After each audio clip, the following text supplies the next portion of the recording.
Today I'm going to the Harold Pate building to go to the joint Island and Mainland Planning Commission meeting today. This is the Glenn County Mainland and Island Planning Commission special call joint work session. We aren't going to approve the minutes tonight. We don't have a quorum, but I would like to ask Commissioner Neal to join us in this discussion this evening. Commissioner, would you like to go ahead and begin? Well, we can't, since we're skipping the minutes. We're going to try to bring up relevant topics tonight, be specific in what we do, and try to let the presentation come forward from Ms. Leaf.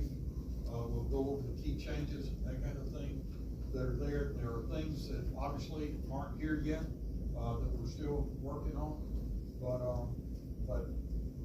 I would like for her to be able to give her presentation in full, and then we'll start discussion. Sounds like a good idea. Thank you. Good evening, Commissioner. Stephanie Leaf, Planning Manager. So I'll just kind of go through a few things before we get started on the discussion.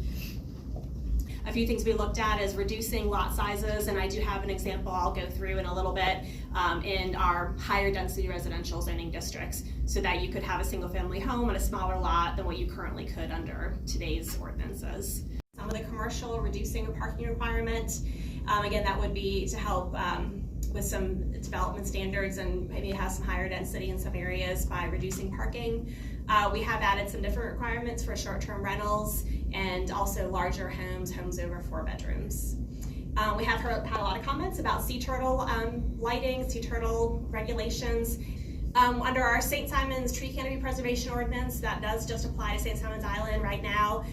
We looked at reducing the number to 8 trees per acre, and but in addition to this, this would apply to more of the types of development than it currently does. So it would be triggered with more single-family homes than what it currently is.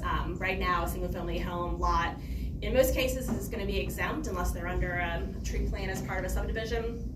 But we do have a 38-inch diameter breast height, live oak or greater. If someone's removing that, then that is something they need to get a permit from the county for.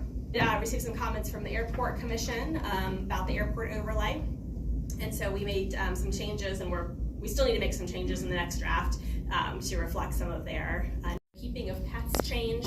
So right now, under the FA zone, chicken, goats, and pigs are only allowed in FA, but we are looking at allowing them in more residential areas. We do have a lot of folks that have backyard chickens or would like to, so this is part of the ordinance working draft. We've also had some discussions about billboards, and we received some comments as well. This is not yet in the current working draft, but we've had additional discussions about having new billboards be special use permits. Right now, graphically, visually, kind of showing you what some changes might look like.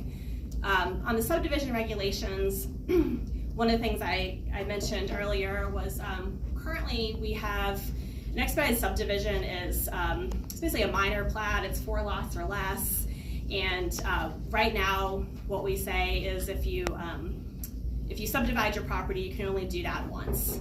If you have platted it, you couldn't do that more than once under expedited subdivision. If you do want to divide it further because you have a lot of acreage, you would need to go through some historic kind of lots of record that are under 1 tax parcel.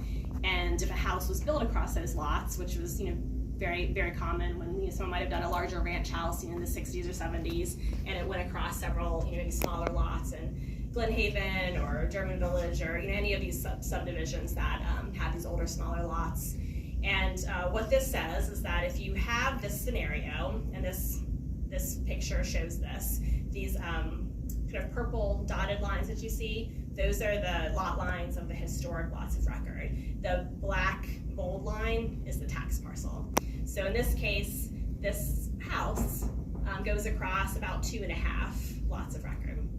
And so if it has contiguous parcels that are they're connected contiguous, and at least one of them is 6,000 square feet or less, or a lot width of 60 feet or less, plus the house crosses the lot lines, which is in this example, and they apply for a building permit to add on or do a separate ADU up to 800 square feet. It may or may not be connected, so that's a design choice. You can only have one ADU per lot. That can have a max of 1 bedroom, 1 bath, and can include a full kitchen. And the property owner can only rent, which is a 16 unit per acre zoning district. The current code says you can have a 6,000 square foot lot for a single family home. The proposed working draft, it goes down to 4,000 square